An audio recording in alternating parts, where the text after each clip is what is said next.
नमस्कार दोस्तों, मैं प्रशांत आप सभी का स्वागत करता हूं आपके अपने चैनल पर।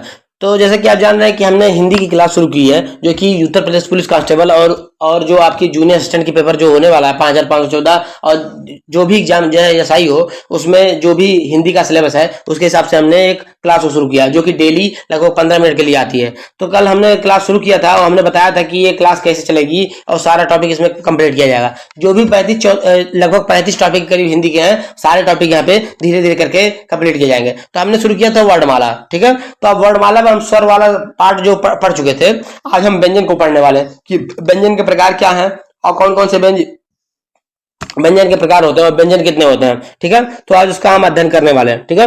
तो इस वीडियो को शुरू करने से पहले सभी मित्रों से अनुरोध है कि आप ज्यादा चैनल को सब्सक्राइब करें, ज्यादा वीडियो को शेयर करें और ज्यादा लाइक करें। आप अपने सुझाव कमेंट में भी दे सकते हैं। आप डिस्क्रिप्शन में जाकर हमारे टेलीग्राम चैनल से भी जुड़ सकते हैं, ठीक है। टेलीग्राम चैनल से जुड़ने का फायदा ये है कि आपको विभिन्न प्रकार की जानकारियां वहां पे इंस्टेंट मिल जाती है वीडियो से पहले, ठीक है। तो आप वहां पे जुड़ सकते हैं और ज्यादा वीडियो को शेयर भी कर सकते हैं और सब्सक्राइब करेंगे, ठीक है। अब ये वाला क्लास आपको पता है कि कितने बजे आएगी? ये डेली 2 PM, मतलब एक दिन छोड़ दिया जाए, अगर हफ्ते में एक दिन संडे को छोड़ दिया जाए तो लगभग सब दिन ये 2 PM पे आएगी, ठीक है। जो कि हिंदी क्लास होगी और मिनिमम 15 मिनट से ज्यादा का इसमें वीडियो रखने की कोशिश नहीं रहेगा, ठीक है। उसके अंदर ही रखने की कोशिश करेंगे और टॉपिक के हिसाब से कोई 17 भी जा सकता है, लेकिन हम कोशिश करेंगे कि 15 मिनट के अंदर ही इसको रखा जाए, ठीक है।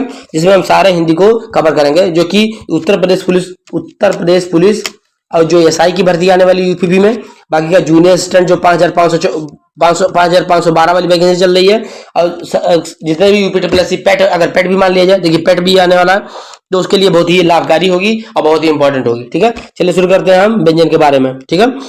तो हम स्वर पढ़ चुके हैं, आपको बता दिया कि स्वर कितने प्रकार के होते हैं। तो स्वर 3 प्रकार के होते हैं, हास्य स्वर, दीर्घ स्वर और पुरुष स्वर। और उसके प्रकार भी बता दिए थे कि जीभ के आधार पर, होठ के आधार पर स्वर के कैसे कैसे क्या क्या भेद होते हैं, और मुंह के खुलने के आधार पर स्वर के क्या भेद होते हैं, तो ये सब बता दिया था, ठीक है।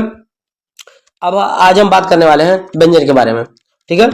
तो व्यंजन में हम बात करने वाले हैं कि जो वर्ण स्वरों की सहायता से बोले जाए। जैसे कि स्वर क्या होते हैं? स्वरों का स्वतंत्र उच्चारण होता है, लेकिन अगर आप का बोलेंगे, देखिए का अगर बोलना है, अगर का से कबूतर वाला का बोलना है, तो ये का और प्लस आ से बना है, ठीक है। तो देखिए यहाँ पे स्वर लगा है कि नहीं?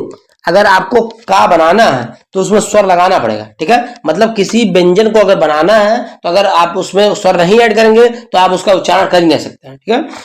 तो व्यंजन वही होते हैं जो स्वरों की सहायता से बोले जाते हैं, और जो स्वर होते हैं जैसे आ है, देखिए आ स्वतंत्र उच्चारण है, वो खुद से बोला जा सकता है, ठीक है। अब एक बार हम देख लेते हैं इसमें कि अब कितने होते हैं। देखिए कितने होते हैं, अब इसको हम देखेंगे, इसमें बाद में वर्गीकरण किया गया है, ठीक है। अब संख्या के आधार पर देखिए कितने स्वर होते हैं। स्वर को आपको बता दिए 11 2। अब हम देखते हैं अब कौन कौन से, देखिए कौन कौन सा वर्ग होता है यहाँ पे। देखिए व्यंजन की परिभाषा तो आपको बता ही दिए। अब देखिए यहाँ पे एक सेकंड रुकेंगे, ठीक है। देखिए यहाँ पे देखिए कौन कौन सा वर्ग, का वर्ग, चा वर्ग, टा वर्ग, ता वर्ग, पा वर्ग, ठीक है। तो आपको ऐसे याद कर लेना है, का वर्ग, चा वर्ग, टा वर्ग, ता वर्ग, पा वर्ग, ठीक है। तो ये कौन से स्वर है? ये कौन से स्वर है? तो का, चा, टा, ता, पा, ये कौन से स्वर है? जिसको बोलते हैं आपको स्पर्श व्यंजन या स्पर्श व्यंजन कहते हैं इसको, ठीक है। और स्पर्श व्यंजन कहते हैं, ठीक है। और ये वाला क्या, अगर इसको पूरे को बोल दिया जाए, जो 25 होते हैं लगभग 5 के सेट में, तो इनको सबको क्या बोलते हैं? स्पर्श व्यंजन कहते हैं। लेकिन अगर हम इन लास्ट वालों को बात किया जाए, इन लास्ट वाले को, तो इनको आप क्या बोलते हैं? पंचमाक्षर या नासिक वर्ड कहते हैं, ठीक है। और इसको स्पर्श व्यंजन भी बोल सकते हैं, ठीक है। तो ये तीनों बोल सकते हैं, ठीक है। अब इनके उच्चारण स्थान के बारे में देख लेते हैं। कावर का उच्चारण कहाँ होता है, चावर का उच्चारण कहाँ होता है, टावर का उच्चारण कहाँ से होता है, और ता और पावर का उच्चारण कहाँ से होता है। देखिए तो इसका उच्चारण कहाँ से होता है, देखिए के, टी, यम, डी और ओ, ये ट्रिक है, ठीक है। आपको याद करना है। अब कावर का उच्चारण कहाँ से होता है, तो कंठ से होता है। चावर का उच्चारण कहाँ से होता है, तालु से होता है। टावर का उच्चारण मूर्धन्य से होता है। तावर का उच्चारण कहाँ से होता है, दंत से होता है। और पावर का उच्चारण कहाँ से होता है, ओष्ठ से होता है। तो आपको इसको याद करना है, ठीक है। तो आप लोग इसको लिख लेंगे KTMDO। तो आपको स्पेलिंग कर, KTM बाइक होती है ना, तो KTM 2, ठीक है। तो आपको इसको इस तरह से याद कर लेना है, कंठ, तालु, मूर्धा और दंत और ओष्ठ, ठीक है। तो अगर आप बोलेंगे तो हम यहां लिख दे रहे हैं, ठीक है। इसका उच्चारण कहाँ होता है, तो यहाँ पे कंठ से होता है, कंठ से, एक सेकंड रुकेंगे, लिख दे रहे हैं। कंठ, इसका तालु, इसका मूर्धा, इसका दंत, इसका ओष्ठ, ठीक है, इसका उच्चारण स्थल है, ठीक है। तो अब इसको हम ट्रिक बता दे रहे हैं इसका, यहाँ पे एक बार लिख लीजिए के टी एम डी और ओ, ठीक है। तो इसको क्या बोला जाता है, स्पर्श व्यंजन। अब इसके बाद दूसरा क्या है, अंतस्थ व्यंजन। अंतस्थ व्यंजन क्या है, तो अंतस्थ व्यंजन आपके यहाँ या रा ला, ठीक है, या रा और ला, ठीक है, या रा लावा आपकी अंतस्थ व्यंजन है, ठीक है। अब अर्ध स्वर किसको कहा जाता है, तो देखिए अर्ध स्वर किसे कहा जाता है, तो या और वा को अर्ध स्वर कहा जाता है, ठीक है, या और वा को अर्ध स्वर कहा जाता है, ठीक है, क्योंकि देखिए इनका बिहेवियर स्वर जैसा है, ठीक है। अब प्रकंपित व्यंजन किसे कहा जाता है, प्रकंपित व्यंजन। तो देखिए प्रकंपित व्यंजन या लुंठित व्यंजन, प्रकंपित या लुंठित व्यंजन किसे कहा जाता है, तो रा को प्रकंपित या लुंठित व्यंजन कहा जाता है। कैसे, देखिए अब रा बोलिए, तो रा बोलेंगे तो आपकी जीभ में कंपन होगा, देखिए रा रा रा रा, तो एकदम प्रकंपन होगा या कांपने लगेगी जीभ, या जीभ उल्टा हो जाती है, ठीक है, तो इसीलिए बोलते हैं इसको प्रकंपित या लुंठित व्यंजन कहते हैं, ठीक है। और उसके बाद ला, पार्श्विक व्यंजन किसे कहा जाता है, पार्श्विक, ला ला ला, पार्श्विक व्यंजन मतलब, पार्श्विक व्यंजन मीन्स क्या होता है, जब ला बोलेंगे ना आप, तो जीभ के दोनों साइड से वायु बाहर की तरफ निकलती है, ठीक है। देखिए ला ला ला ला बोलेंगे आप, तो जीभ के दोनों साइड से वायु का प्रवाह बाहर की तरफ होता है, इसीलिए इसको बोलते हैं पार्श्विक व्यंजन, ठीक है। तो ला क्या है, पार्श्विक व्यंजन है, ठीक है। अब आगे बढ़ते हैं, ऊष्मीय व्यंजन क्या है, ऊष्मीय व्यंजन या संघर्षी व्यंजन। संघर्षी व्यंजन में से मीन्स क्या होता है, सा सा हा, सा और हा, मतलब अगर इसको बोलेंगे तो अगर ऊंचा सांस लेना पड़ता है, संघर्ष करना पड़ता है, इसलिए इसको गर्माहट निकलती है मुंह से, इसलिए बोलते हैं सा सा सा हा। इसको क्या बोलते हैं, ऊष्मीय व्यंजन या संघर्षी व्यंजन कहते हैं, ठीक है। तो आपको बता दिया कि स्पर्श व्यंजन क्या है, और लुंठित व्यंजन, प्रकंपित व्यंजन, पार्श्विक व्यंजन, ऊष्मीय व्यंजन, ये सब सारे व्यंजन बता दिए आपको, ठीक है।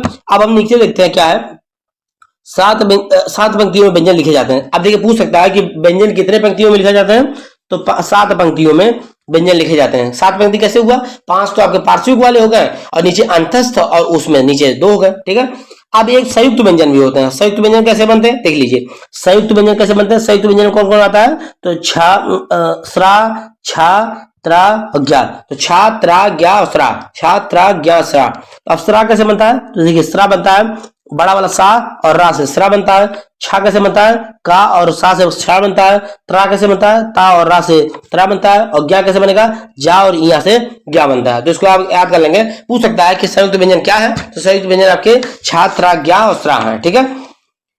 अब आगे बढ़ते हैं, उच्छिष्ट व्यंजन कौन कौन से हैं, देखिए उच्छिष्ट व्यंजन आपके कौन है, अभी इसको याद रखना है। उच्छिष्ट व्यंजन आपके डा और ढा, डा और ढा आपके उच्छिष्ट व्यंजन है। कई बार पूछा जा चुका है उत्तर प्रदेश पुलिस में, कांस्टेबल के पेपर में और एसआई के पेपर में भी पूछा जा चुका है, ठीक है। अब हम एक बार वर्णों की संख्या देख लेते हैं कि टोटल वर्ड कितने हैं। तो हिंदी में आपको पता है कि 52 वर्ड है, और इसमें कितने स्वर होते हैं, तो 11 स्वर होते हैं, और 2 अयोगवा होते हैं आपके, आंगा और आहा, 2 अयोगवा होते हैं, 2 उच्छिष्ट होते हैं, ढा ढा, और 4 संयुक्त व्यंजन होते हैं, आपको बता दिया छात्रा, ज्ञा, श्रा, और आपके 33 होते हैं आपके व्यंजन, ठीक है। तो 5 5 25 स्पर्श व्यंजन, और 4 आपके हो गए आपके ऊष्म व्यंजन, और 4 हो गए आपके अंतस्थ व्यंजन, ठीक है। और 4 संयुक्त व्यंजन हो गए, 2 उच्छिष्ट ढा ढा हो गए, अयोगवाह 2 हो गए, और 11 आपके स्वर हो गए। तो कुल वर्णों की संख्या कितनी होती है हिंदी में, 52 होती है, ठीक है। कुल वर्णों की संख्या हिंदी में 52 होती है। अब आगे देख लेते हैं, अब आगे देखते हैं रा के रूप में 2 प्रकार के, रा व्यंजन के रूप में, और री, देखिए तो रा व्यंजन के रूप में तो होता है, और री तो आपको स्वर है ही है, इसको बताने की जरूरत नहीं, ठीक है, वही लिखा हुआ है यहाँ पे। अब देखिए प्राणवायु के आधार पर व्यंजन, ठीक है। अब प्राणवायु के आधार पर व्यंजन, तो देखिए प्राणवायु के निकलने के आधार पर व्यंजन क्या क्या है, देखिए व्यंजन अल्प प्राण और महाप्राण, अल्प प्राण महाप्राण। देखिए अल्प प्राण क्या है, देखिए अल्प प्राण क्या है, जैसे कि जिसमें आवाज मतलब कि थोड़ी मतलब कि सांस कम निकले, ठीक है, सांस जैसे अल्प प्राण मतलब कि सांस कम जाए, जैसे इसको जिसको बोलने में। तो अगर स्पर्श व्यंजन, देखिए ये स्पर्श व्यंजन का स्पर्श व्यंजन है, ये जो 1 3 लिखा, देखिए इसको जो 1 3 लिखे हुए हैं, एक सेकंड हम लिख देना इसको, स्पर्श व्यंजन, तो ये स्पर्श व्यंजन का ग्रुप लिखा हुआ है यहाँ पे, तो अल्प प्राण क्या होता है? जिससे वायु की मात्रा कम निकले मुंह से, इसको बोलते समय। तो 1 3 5, जैसे का बोलेंगे तो का, गा, अंगा, अगर इसको बोलते हैं तो देखिए वायु की मात्रा कम निकलती है, इसीलिए इसको बोलते हैं अल्प प्राण। ठीक है, तो 1 3 और 5 वाले ग्रुप और अंतस्थ व्यंजन को अगर देखा जाए तो ये अल्प प्राण है। और अगर 2 और 5 और उस व्यंजन को देखा जाए तो ये महाप्राण है। देखिए 2 वाले बोले तो खा, खा, तो खा बोलते हैं तो देखिए ज्यादा वायु निकलती है, तो इसीलिए इसको बोलते हैं महाप्राण। और का बोलते हैं देखिए कम वायु निकलती है, तो इसको बोलते हैं इसीलिए अल्प प्राण। ठीक है, तो दूसरा और चौथा वर्ग स्पर्श व्यंजन का और उस व्यंजन क्या है? ये महाप्राण है। और पहला, तीसरा, पांचवा वर्ग और प्लस अंतस्थ व्यंजन क्या है? अल्प प्राण है। तो ये हो गया अल्प प्राण और महाप्राण। चलिए आगे बढ़ते हैं अब हम। ठीक है, तो आगे हम बात करने वाले हैं स्वरों के प्रकंपन के आधार पर, स्वर तंत्रियों के कंपन के आधार पर व्यंजन का भेदा गया है। तो किस तरह से विभाजित किया गया है व्यंजन को स्वरों के कंपन के आधार पर? तो एक है आपका अघोष, अघोष और सघोष, अघोष और सघोष। तो जिनको बोलने में कंपन नहीं होता है तो इनको बोलते हैं अघोष, और जिनको बोलने में कंपन उत्पन्न होता है तो इनको बोलते हैं सघोष। अब ये तो देखिए स्पर्श व्यंजन है, ये जो स्पर्श, ये वाला जो आपको दिया हुआ संख्या, ये स्पर्श व्यंजन का है। इसके पहला और दूसरा आपका अघोष है, और उसके साथ सा सा सा सा, फिर चिरवा सा और छोटा सा आपके स्पर्श अघोष के अंदर आता है। पहला, दूसरा, सा सा सा आपके क्या है? अघोष है। और उसके बाद तीसरा, चौथा, पांचवा हा, या रा लावा, या रा लावा, तो ये क्या है आपके? देखिए पहला, तीसरा, चौथा, पांचवा, तीसरा, चौथा, पांचवा, हा और या रा लावा, तो ये क्या में आते हैं? घोष में आते हैं। इनको बोलने में क्या होता है? कंपन, स्वर तंत्रियों में कंपन उत्पन्न होता है, तो इसलिए इनको बोलते हैं घोष या सघोष बोलते हैं। ठीक है, तो ये हो गया आपका सघोष और अघोष। ठीक है, अब आगे बढ़ते हैं। उच्चारण स्थान कहाँ कहाँ से? अभी देखिए उच्चारण स्थान आपको बता दिया है कहाँ कहाँ से क्या क्या होता है, लेकिन एक बार आप लोग देख लीजिए इसमें और कुछ भी इसमें वर्णित है। ठीक है, तो देखिए बता दीजिए का वर्ग होता है, उसके बाद आ और हा और विसर्ग, आ और हा और विसर्ग कंठ से बोला जाता है। चा वर्ग होता है ई और या और सा होता है, ई और या और सा होता है। मूर्धन्य से टा वर्ग री रा सा होता है। दंत से दा वर्ग होता है, ला और सा बोला जाता है। ओंठ से पा वर्ग होता है, और ऊ और बड़ा ऊ होता है। तो इसको आप लोग ध्यान से एकदम देख लेंगे और इसको पुनः एक बार रिवाइज कर लेंगे। ठीक है, अब एक बार सबसे ज्यादा इंपॉर्टेंट आपका नीचे दिखा हुआ है, इसको आपको याद करना। कंठ तालव्य से कौन से बोले जाते हैं? ए और ए कंठ तालव्य है। और कंठ ओष्ठ क्या है? ओ और औ आपके कंठोष्ठ है, कंठोष्ठ है। ओ और औ कंठोष्ठ है। कंठ तालव्य ए और ए, कंठोष्ठ ओ और औ। और सबसे ज्यादा इंपॉर्टेंट है आपका दंतोष्ठ।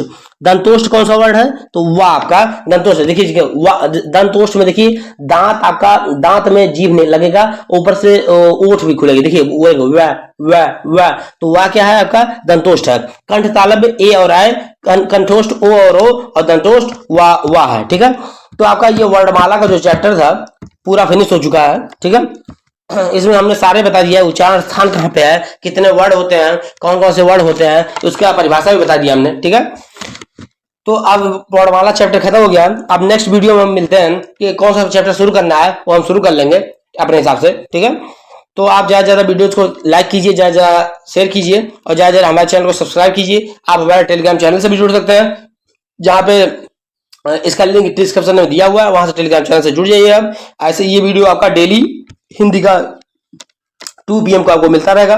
ठीक है, आप हमको ज्यादा सपोर्ट करिए। मिलते हैं नेक्स्ट वीडियो में। धन्यवाद।